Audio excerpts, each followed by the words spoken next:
Hi అండి, అందరూ ఎలా ఉన్నారు? బాగున్నారా?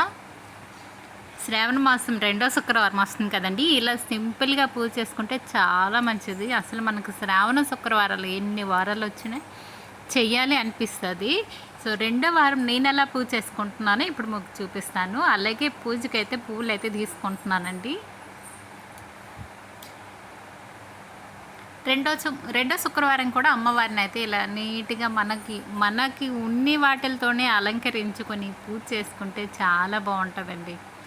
నేనైతే ఇక్కడ అమ్మవారికి అయితే చిట్టి గాజులతో చూడండి ఎంత బాగున్నారో. కుంకుమ పూజ అయితే చేసుకున్నాను అమ్మవారి దగ్గర. చిట్టి గాజులు ఒక 3 రకాలు తీసుకున్నానండి. అలాగే కలువ పువ్వులు తీసుకున్నాను. అలాగే చిన్న సిల్వర్ ఫ్లవర్స్ ఉన్నాయి కదా, వాటితో డెకరేషన్ చేసుకున్న అమ్మ చుట్టూ ఎంత అందంగా ఉన్నారో కదా, ఎంత బాగున్నారో. నేను రెండో వారం పూజ అయితే ఇలా చేసుకున్నానండి. అలాగే ఆ రోజు వచ్చి నైవేద్యం రెండో శుక్రవారం కూడా ఏదో ఒకటి నైవేద్యం అయితే పెట్టుకోవాలి.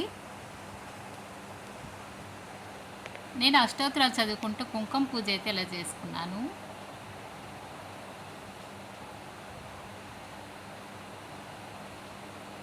కలవ పువ్వులు కూడా చాలా బాగున్నాయి. అలాగే అమ్మవారి విగ్రహాన్ని కూడా పెట్టానండి. పెట్టేసి ఇలా పూజ అయితే చేసుకున్నాను.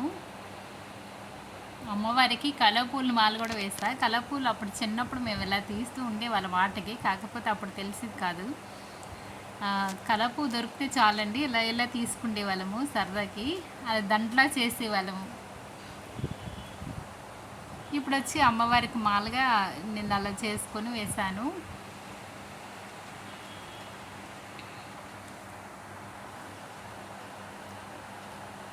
అష్టోత్తరాలు చదువుకుంటూ కుంకుమ పూజ చేసుకుంటే చాలా మంచిదండి. నా రెండో వారం పూజ అయితే ఇలా చేసుకుంటున్నాను. రెండో వారం వస్తుంది కదా రేపే. ఇలా చేసుకుంటే చాలా మంచిదండి. అసలు మనకి లక్ష్మీదేవి పూజలు అంటే శ్రావణ శుక్రవారమే ఎక్కువ చేస్తాము.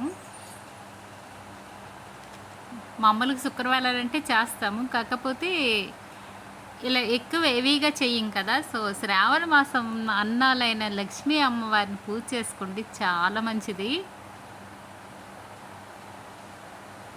శ్రావణ మాసాన్ని ఎవ్వరూ మిస్ అవ్వరు.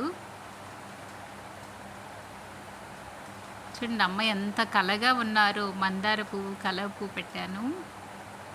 అమ్మవారికి అయితే 1 గ్రామ్ గోల్డ్ కూడా వేస్తా. చాలా బాగున్నారండి అమ్మవారు, ఎంత చక్కగా ఉన్నారో కదా.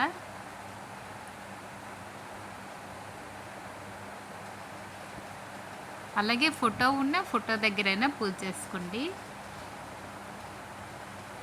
విగ్రహాలు ఉంటే విగ్రహాలు పూజ చేసుకోండి, చాలా మంచిది. అంత అమ్మ దయ కదా.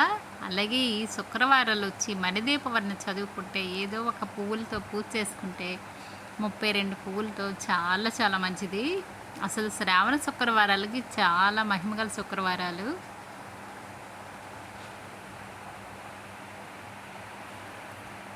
నేనైతే ఇలా అమ్మవారి దగ్గర ఇలా పూజ చేసుకొని, ఇంకా లలితమ్మ వారి దగ్గర అయితే ఇంకా నీట్గా ఇలాగా శనగలు ప్రసాదంగా పెట్టి,